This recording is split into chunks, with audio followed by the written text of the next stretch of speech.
Can you hear me now? Yeah. Here we go. All right. I'm going to start out with the group selfie. So hopefully everybody give me a big smile wave. This is going to go on Twitter. Fantastic. Thank you, guys. All right. And it's that early afternoon post-lunch period where everybody gets kind of sleepy and tired. And I hope you had coffee, and I'll do my best to keep you awake. We're here to talk about value propositions. That's why I'm here, because I think most value propositions out there, they suck. They really do. And I feel that way because I think we tend to write them. Is there something off with the formatting on the slides? Yeah.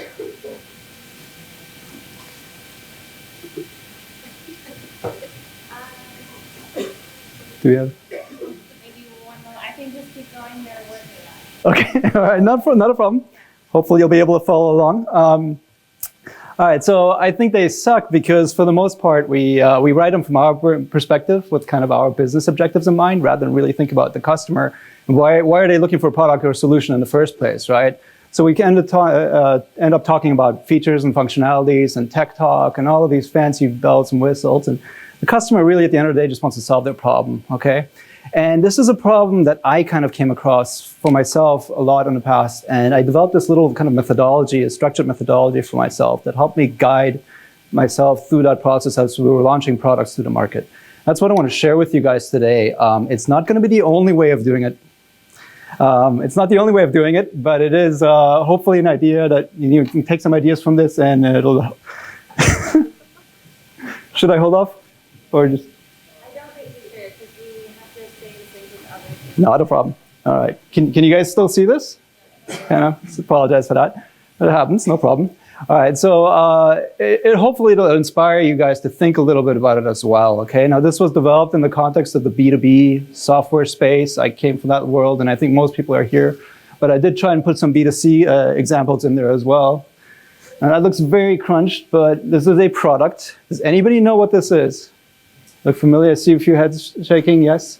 The Microsoft Zune, okay? This is the Microsoft's kind of competitor or answer to the Apple iPod. And I promise it was up there for a moment. And the Zune was, it was released in around 2005 by Microsoft. Did anybody here own a Zune? Not a hand. And that's the norm. I've never met anybody who's owned the Zune. And the thing is, when it came out, I remember when it came out, the reviews, the tech reviews were fabulous. People were raving about what a fantastic product it was. And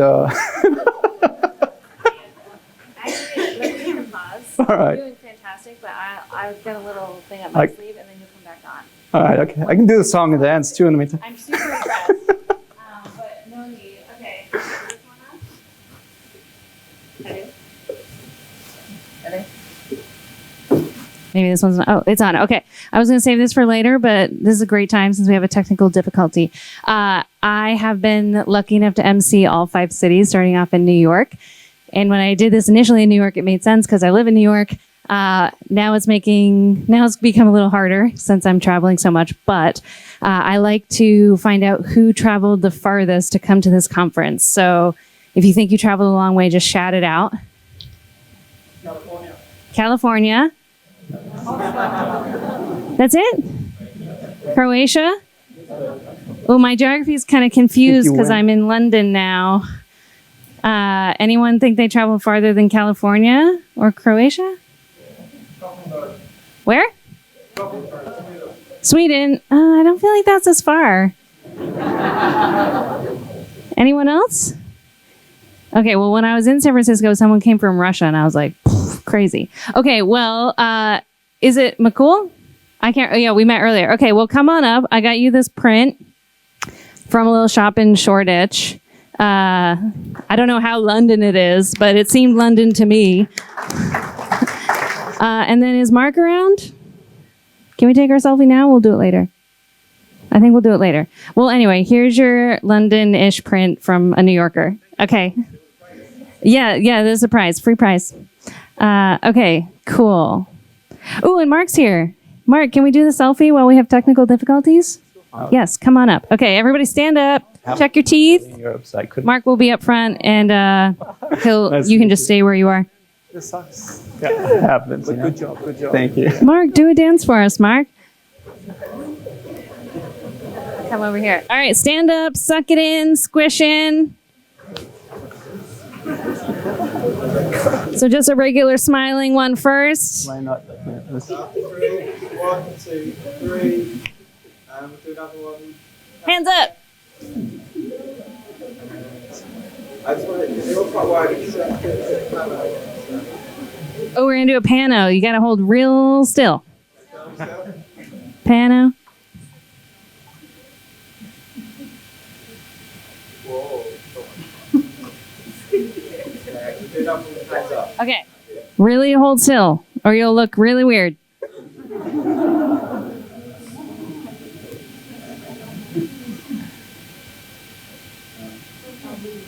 There you go. Hey-o! Thank you, Mark. And the slides are back. They're back. Look at that. We fixed it. Okay. All right. Feel free to start over or pick up where you left off, but you were doing great. Thank you, everyone. Fine. Does that look okay to you guys? It looks squished here, but that seems all right. Okay. So what do Bill Gates, Elon Musk, and Abdul Rastig have in common? Yeah, I wish. Failure on a demo, right? All right. So I guess that's the next step for greatness for me. All right. Where was I? We were talking about the Zune, right? And this product was retired in 2011 because no one, got no market traction. It was about 1% market share. So we're going to talk about why that happened from a marketing perspective. There are many reasons here. We'll take a look at that. But before I go on, let me tell you a little bit about myself. So I, again, stretched, leveraged unique leadership of strategy while optimizing action-oriented. And who knows what on earth that said on the corner, because this is a BS slide. Please don't tweet the photo of this. This is a joke, okay? I put this up as a to give you guys an example of the kind of garbage language that we use in the business world to hide behind the fact that we don't have any value propositions, okay? We don't do a good job at it, so we come up with this type of language, and you see this sometimes on LinkedIn, maybe not this dramatic, but it's out there. And this is particularly true in the B2B world. And I think as product marketers, this is where we come in to make sure that we don't end up talking like that, right? We truly talk about value when we are in front of a customer. We're going to define what that means today, what value means to me. The way you position yourselves, the words you use, and how you go to market, it matters. It really matters in the perception of the customer. I think this is where product marketing can really add strategic value to the organization. Okay, this is where we come in. Again, forgive me on the slides, they're a bit stretched, but that's okay. You'll get the idea. These are some examples of value propositions that suck. Let me just give you, I'll read off some of them off the top of my head. There's one, yeah. Wizard-based applications, star schema for query handling, intelligent scalable databases, all of that feature and functionality talk. These are actual value propositions that are on Fortune 100 companies' websites today telling you about why you should buy your product. And it's either tech talk or it's some random meets your complex business needs without any kind of definition of what value is. It's clearly not written from the customer's perspective. You have no idea why you really should buy it. And that's unfortunate. Now, this happens very frequently, and you could say, well, maybe some of these are IT messages. Maybe the audience is an IT audience. So even an IT person will buy a product because of a business need that they need to fill, right? They don't get up in the morning and say, oh, gee, I really want an intelligent, scalable database today, so I'm going to go buy one, right? Nobody does that. So I'll give you an example, an IT director at British Airways, right? So I flew in from Reykjavik Airport yesterday, which somebody said California, so I just kept my mouth shut, everyone. But I flew in from Reykjavik yesterday, and I checked in my luggage at the airport, and when I got to Heathrow, my luggage wasn't there. But BA was able to track it very quickly and reunite me with it within 2 hours. And that is because somebody on the back end had bought probably an intelligent scalable database to help them manage that operation, right? So that is their kind of business driver that they're doing, right? They're concerned about making sure that you reunite you with the customer, with the luggage, because then the customer is more satisfied. The customer is probably going to be more loyal because of it. And presumably that leads to more revenue as well. So those are some of the drivers. Now, the reason we come up with buzzwords like a end-to-end machine learning platform is because in many cases this is driven by kind of our colleagues in the other room over there, product managers, who I absolutely adore. I'm not criticizing here by any means. But a lot of them come from a technology background. They don't really come from a sales perspective. And they sit with the end user and they talk to the end user about, hey, what do we need to do for you guys? And the end user will say, I spend a lot of time coding. I wish this was easier. I wish I had some sort of wizard or whatever. And then, well, let me put that into the requirements. And then marketing comes along and says, we're about to launch this product. What do we say about it? And the product manager will say, well, they really want a wizard. And then that's where you get that kind of language up on the website. Maybe if they're good, they'll change that to easy to use, right? But I have news for you, because easy to use is not a value proposition. All right, that wasn't me. Easy to use is not a value proposition. Neither is configurable. I'm sorry, I hate to say that. Those are functionalities of the product. And easy to use at this point, it's almost 2020. If your product's not easy to use, you've got other issues. So let's think about, when we talk about value propositions, what are some examples of, how can we really provide good value propositions? So this takes me back to the Zune, millions of tracks for the price of one CD a month. This was an actual ad from the Zune. Is it standing still? Okay. It's an actual ad from the Zune. And this was actually very emblematic of a lot of their ads. They had one where it was a large picture of an iPod, and it said $29,700. This was an ad in the US. And it said, if you fill this iPod, 120 gigabyte iPod with music, it'll cost you that much money. Or you can buy the Zune for a monthly subscription and get the same amount of music. Their strategy was to go after the Zune. I'm not going to even look up anymore. Their strategy was to go after the Zune, after the iPod, as good as the iPod, but cheaper. And that may make sense in some cases, but if you think back in the early 2000s, what was Microsoft? It was kind of the big stodgy monopoly that nobody really liked, and the products, they weren't, people were kind of tired of the constant crashing and so on. So people were actually moving to Apple because not just was the technology different or perhaps perceived better, but also it was cutting edge, it was trendy, it said something about you, right? I see heads shaking, yes. Because if you walked into that coffee shop with your Apple products, it was saying it's a lifestyle purchase, right? I'm rejecting Microsoft. I'm buying something new and innovative. Do you remember those big Mac, the bubbly Macs? They were purple and orange and whatever, kind of that cool stuff.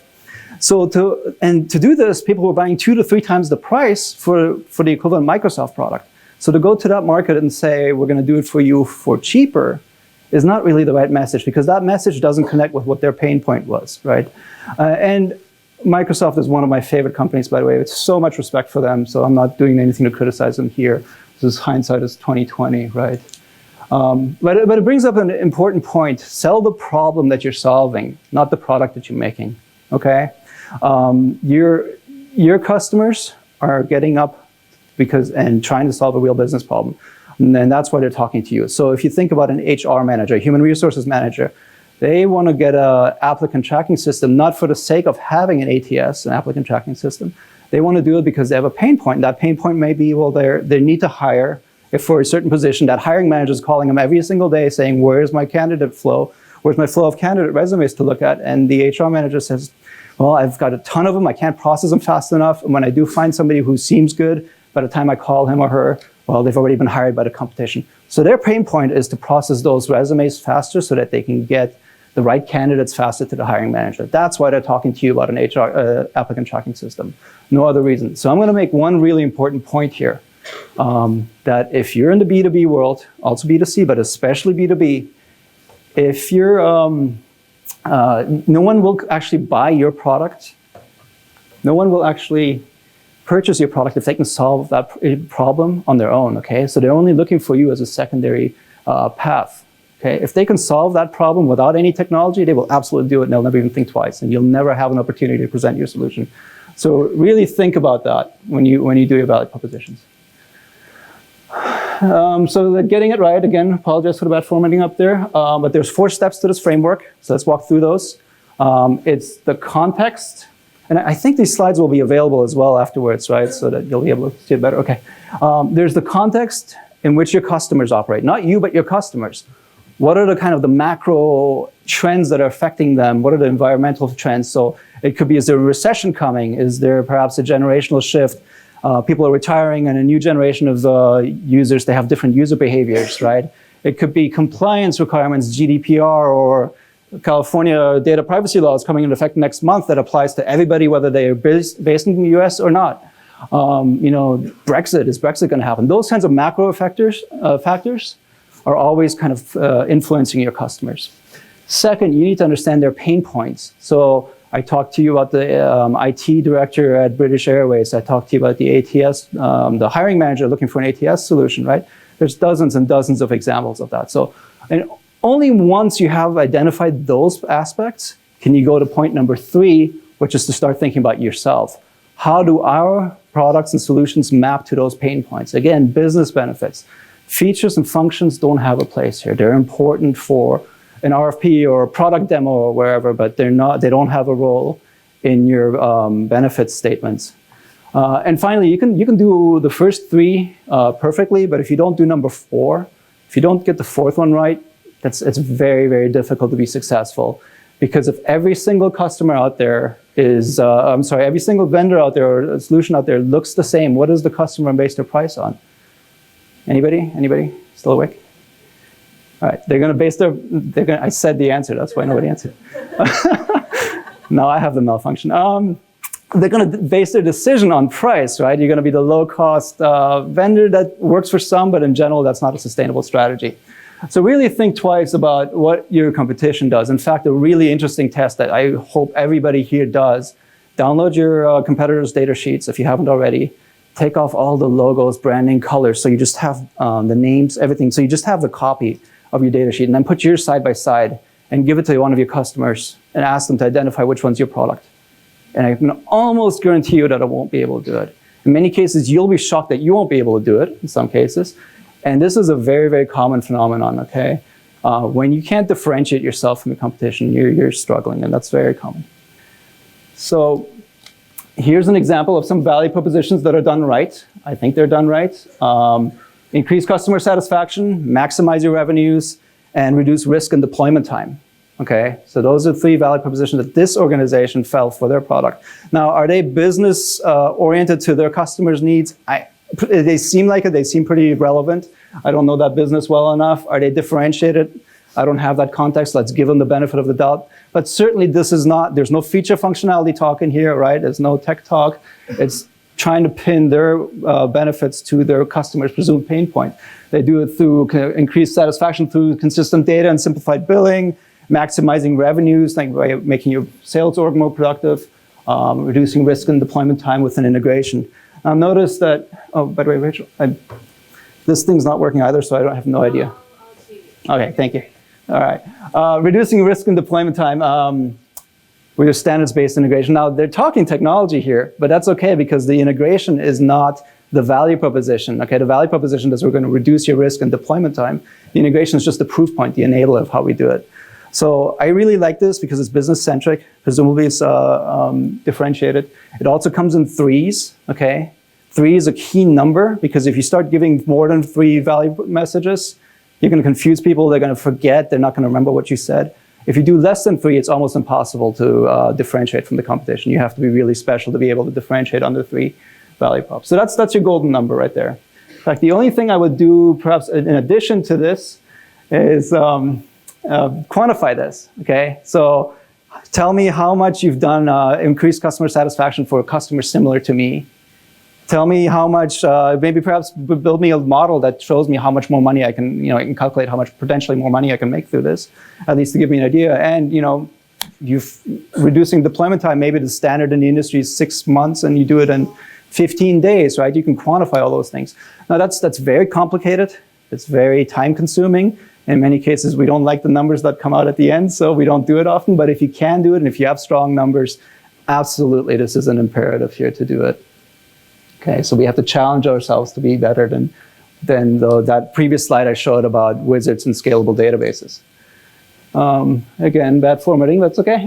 Customers don't buy products, they buy solved problems. This is probably the single most important slide, so this is the one you guys should be taking photos of. I mentioned it earlier, they're gonna buy, if they can solve their problem without you, they will. They won't even think twice about you, right? And that's just the way we operate. So let's take a moment here. We're going to switch gears and we're going to look at an actual case study of an example I went through with my team a few years ago. I hope this will be an indicative example. You're not going to be able to reproduce it point by point, but it'll give you an idea, right? Somebody else this morning, was it James, was talking about, case studies, or they're only indicative. They're inspirational. I thought that was great. So let me start by giving you the context. This is an industry, our customers were in an industry that was in a crisis mode. Crisis because they were in a crisis of innovation and productivity. They were spending money hand over fist year after year after year, and that blue line going up sharply. You don't even have to read the numbers to see that it's sharply increasing in spend, 50-fold actually over that 40-year time frame.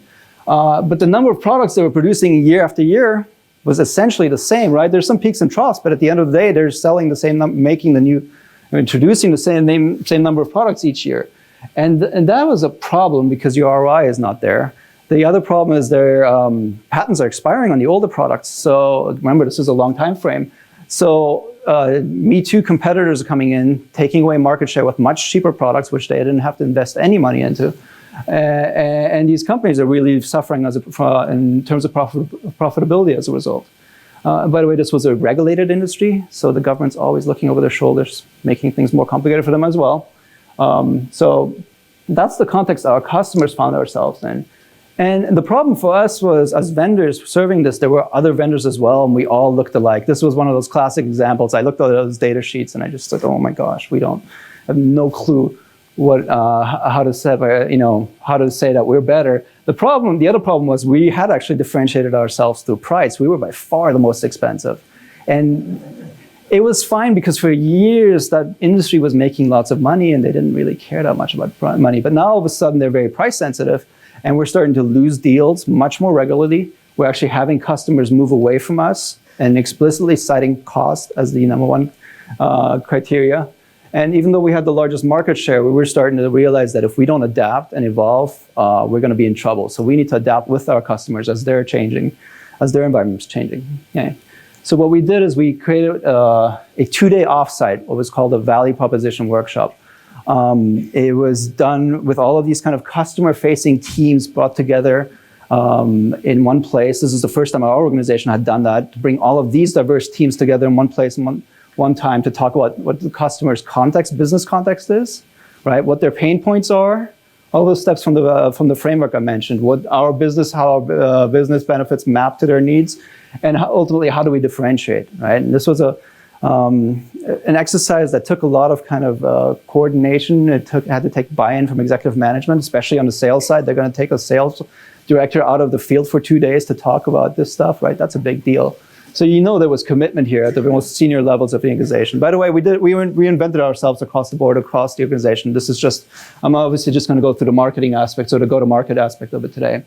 Once we kind of came up with what we thought was a good set of value propositions out of this workshop, we got external validation. We had some partners that we worked with that we're very close with, and some long-term customers that we're very, very close with. We were able to get feedback from them and then kind of adjust our strategy accordingly, or our message a little bit accordingly. And we looked at, what do we do here? Let's drill down. We looked at the people who are making the buying decision. For us, it's those 3 individuals in the middle, basically the line of business that makes the decision. And we had historically very strong relationships with that line of business. That was one of the key reasons we tended to win. IT over on the far end, they're important influencers in this decision, extremely important. But they were neutral to us. They didn't really like us. They didn't have any particular affinity for us, but they didn't dislike us either. As long as we met their checkpoints, good enough. And the problem for us was procurement, because what does procurement care about? I'm sorry, what was it? Price, that's right. Cost is what they care about. And in this particular industry as well, compliance. Those were the 2 things they cared about. And like I said, they're under budget constraints. CFO is telling them cut money. So procurement was actually killing deal after deal for us. Okay, so our strategy was to turn that IT person into a supporter, a soft supporter, and then neutralize procurement. Okay, and then we broke it down a little bit further. Anyways, you can kind of figure out what's going on there, right? So we looked at, we mapped what are the kind of key criteria that these companies make their decision on, and how do they map to each individual's roles, kind of requirements, and you'll see this kind of misalignment. There's certainly, the business has a certain set of criteria, and procurement, as an example, doesn't care about those things at all, ironically. Thank you. 5, okay, thank you. Ironically, the whole concept, the whole purpose of buying this product is to make you more efficient and effective. you can see procurement doesn't care at all. And then when we mapped ourselves against our competitors to see how we stack rank against them. Now this, -1 if we were behind, 1 if we were better. And this took a lot of heated debate and discussion. This isn't as clean as it looks on the slide. This was 2 days of arguing over this point to see where we really, really mapped up. So you really have to be honest with yourself. And you see at the end of the day that we come out ahead, but again, not enough to justify that high price that we were offering. And now we were not about to drop the price on our product because we felt the value was there. But because we had brought all of those people together in one place, and this was the key factor that we didn't even realize until after the fact, is that we had heard over time, we realized some insights. We had heard over time in various parts of the organization that we had this very strong community, this user group, okay, of professionals from this industry that were purchasing our product, not because they wanted our product, but because they wanted to get into that peer community. Right, so that industry didn't really have a trade association of its own. We were de facto the trade association because we were the largest ones.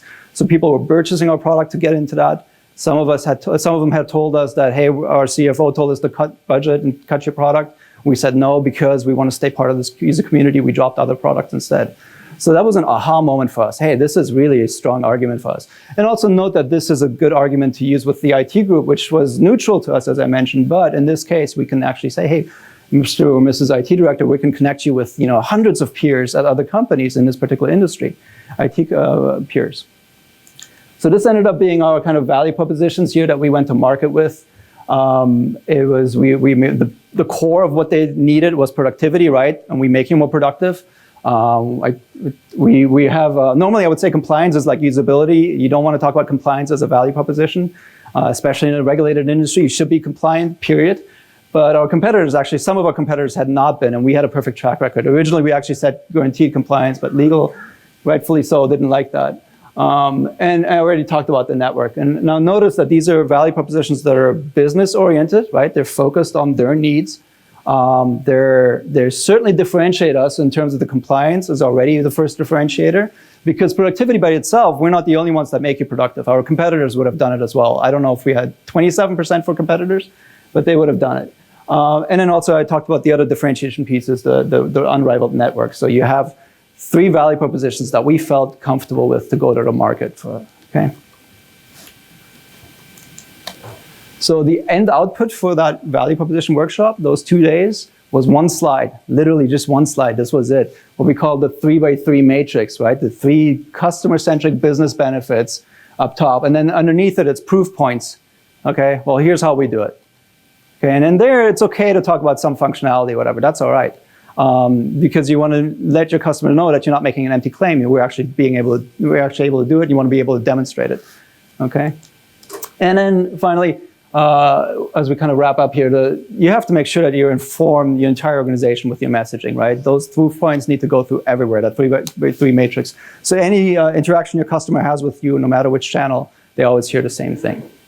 So as we wrap up here, last slide, I want you guys to think about your own value propositions. If you ever go to a job interview, what are some of the kind of differentiated values that you bring that sets you apart from everybody else in this room who's also applying for that same job, right? And how do you provide business value? And how do you know what their drivers are? Why are they hiring for you in the first place, right? And once you understand that, you can really kind of start to develop your own messaging, all right? So. Thank you so much, Abdul. Round of applause.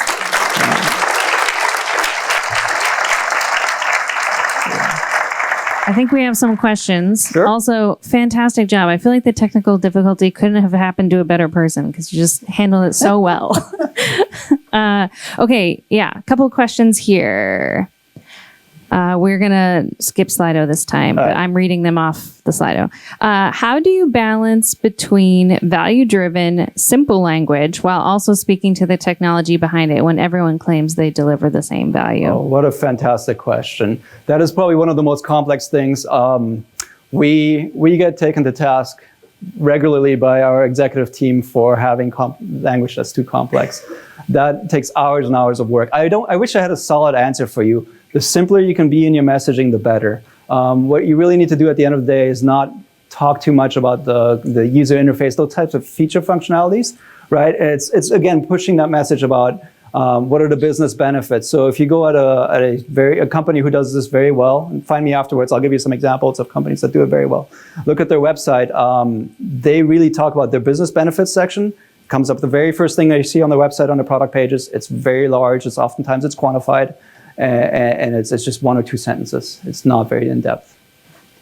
Okay, next question. Increase CSI, maximize revenue, and reduce risk could be claimed by pretty much any of us in this room. How do we balance universal with differentiation? Again, good question. I think it's a matter of how you look at yourself in the competition, right? If your competitors are doing the same thing, well, you haven't differentiated yourself.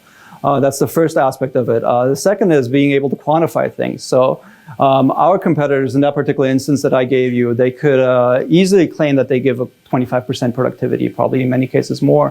What we were able to do was to find areas that were outside of our competitors' capabilities. The community that we really stumbled upon was a good example of that.